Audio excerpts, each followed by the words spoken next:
Despite the victory of Donald Trump in the presidential election, and despite the noisy radicalization on the right, the broad drift of American politics for some years has been to the left.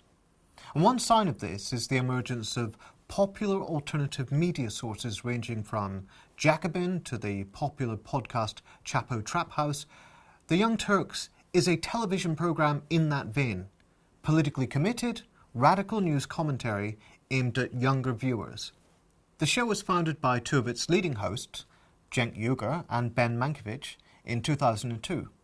Uygur, the CEO of the Young Turks LLC and lead host of the internet program, is a charismatic former attorney. He and the program are well to the left of the US media mainstream, espousing a Bernie Sanders-style progressivism. And since its inception, the show has been pushing against the political establishment. Surprisingly, this mix of leftism, unscripted, off-the-cuff commentary, and Uygur's distinctive loudmouth style has been a huge hit. Its YouTube channel has over 3 million subscribers and well over 3 billion views. Cenk Uygur has been a host on MSNBC, and The Young Turks has been hosted on Current TV and Al Jazeera. The program was the subject of an award-winning documentary, Mad as Hell, in 2014. It currently has a series of episodes broadcasting on the cable network Fusion. Launched in 2002 as a Los Angeles-based radio program in peak Bush era, the show quickly became a success, and over the next few years, its founders looked around for a cable news network to give them a slot. With no luck, they realized that they'd have to do it for themselves. As the Los Angeles Times reported in 2006, with the help of some investors, the Young Turks bought 4 professional digital cameras and rented a studio space along Wilshire Boulevard's Miracle Mile. In mid-December, they began streaming their 3-hour show every weekday on their website, billing it as the first live internet talk show. It was a success, with 11,000 people tuning in every day in the first few months, and attracted a range of political figures and journalists as guests. It was also picked up by Air America, the liberal radio station founded by Al Franken and a host of liberal celebrities back in 2004. By 2010, The Guardian reported it had achieved a sponsorship deal with Netflix, along with other online businesses such as GoDaddy.com, Squarespace, and Gamefly. It was that rare thing, a commercially successful program of the left. According to the technology website TubeFilter, by 2011, when Cenk Uygur was regularly broadcasting on MSNBC, it had over 250,000 subscribers, had earned over 500 million views, and raised revenue upwards of $1 million per year. Shortly after that, Uygur turned down an offer from MSNBC and left the program because, he told Democracy Now!, Bill Griffin gave me this big speech about how we're the establishment and it'd be cool to be like outsiders, but we're not. We're insiders, and we have to act like it. And I remember thinking at the time, well, there's no way I'm going to do that. No sooner was Uygur off MSNBC, though, than The Young Turks was picked up by the network Current TV, then part-owned by former Vice President Al Gore. The New York Daily News reported at the time that the network was looking for an alternative to plastic anchors reading from teleprompters, political operatives sticking to talking points, and worries about corporate entities or advertisers.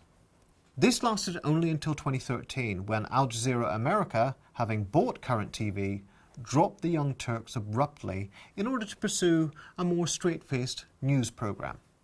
Cenk Uygur, the Los Angeles Times reported, decided to keep the online show going, betting he can continue to build a following and make money with his suite of shows that run online. And it worked.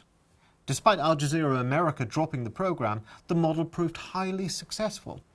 In 2014, TechCrunch reports, the program raised an extra $4 million from sponsors in order to engage in a major expansion. And this was on top of the revenue it already raised from 70 million monthly views on YouTube and subscription fees. 50 to 60% of the company's revenues come from YouTube ads, it reports, while another 25 to 35% come from TYT subscribers who get access to premium content. By 2016, it was back on television when the cable network Fusion picked it up for a series of weekly episodes. As TubeFilter reported, it was all about reaching out to millennials in the election season. The fact that the Young Turks is so successful demonstrates a telling truth about the corporate media. The kind of youth-oriented, left-wing comment that it supplies is commercially viable. Advertisers aren't that averse to it, provided they get the audience. And there is an audience for it, and it makes cash. As Cenk Uygur told USA Today in July last year, "I don't think we're great hosts. I think anyone who'd have done shows like ours would have had this kind of success. The country was thirsty for an authentic voice. Be true to your audience, or you will lose money." The reason why MSNBC, CNN, and other broadcasters shy away from this type of content is surely not because of ratings or profits, but because of their prized role in the political establishment. So why is the Young Turks mad as hell, as the documentary claimed? What is there to be mad about? At the beginning, when the show was being broadcast with the aid of a poor quality digital camera from an office desk, the subject, day in and day out, was Republicans and war. In particular, the increasingly bloody Iraq War, sold on lies. And because they were just a radio show without any pretense at being a corporate program, they said things that most of the media at the time were not willing to admit. Rebutting the lie that it's better to fight them over there than over here, they pointed out, foreign terrorists in Iraq are a tiny percentage, and most people give it at about 7% of the insurgency. That's the high number, 7. 7%. 93% of the insurgency are Iraqis fighting for what they view to be Iraq. Those people were not going to come over to America. They had no intention of coming over to America, and we would not be otherwise fighting 93% of this insurgency.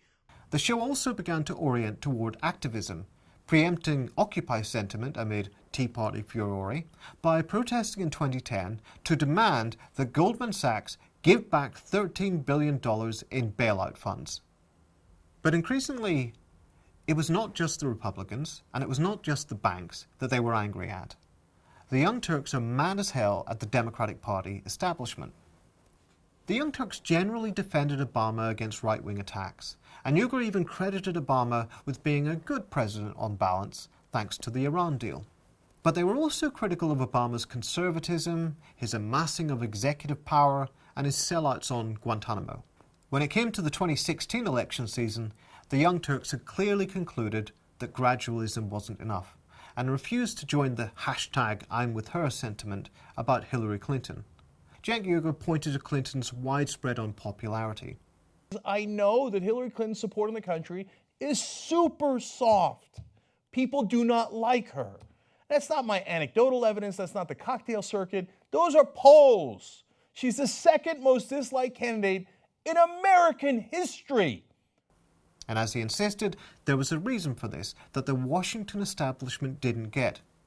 Hillary Clinton and Bill Clinton together have taken over $3 billion in terms of direct salaries through speeches, etc., from multinational corporations and banks.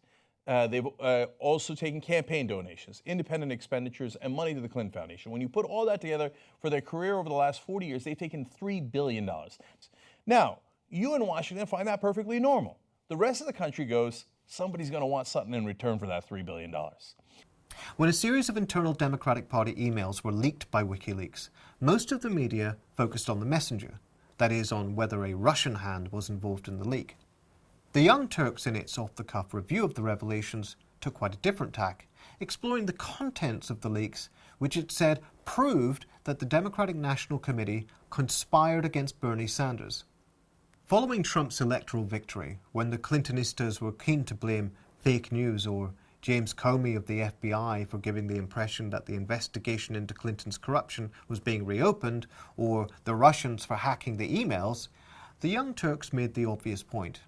But they're leaving out, and it's almost not in the news at all, the fourth possibility, that Hillary Clinton lost the election because of Hillary Clinton. So let me be audacious and outrageous and posit that perhaps it was the responsibility of the candidate to win the election. Latinos didn't show up, African Americans didn't show up, women didn't vote the way they were supposed to in large enough numbers. No, but you were never entitled to their vote. That's why you lost the election, because of hubris. As Trump staffed his cabinet, the Young Turks hosted a debate on whether Trump was that different from Obama, in which co-host Jimmy Dore argued, you know, if you really want to get opposition against him, you know, we got to stop looking to corporate Democrats. We got to start looking to people. In the days after the election, Policy.Mike reported that Yugo was launching a new lobby group with Bernie Sanders staffers called Justice Democrats, with the intention of pressuring the Democratic Party to adopt Sanders' left-wing stances. The Young Turks speaks to an extraordinary shift in American political culture. In the aftermath of the 2000 election, in which Bush Jr. won with a minority of the vote, progressives were generally timid and, if anything, blamed the Green candidate Ralph Nader for costing them the vote. The Young Turks reflects an increasing common sense among young leftists that Bernie would have won. The rise of this kind of media is why the old extreme centre parties are in a crisis.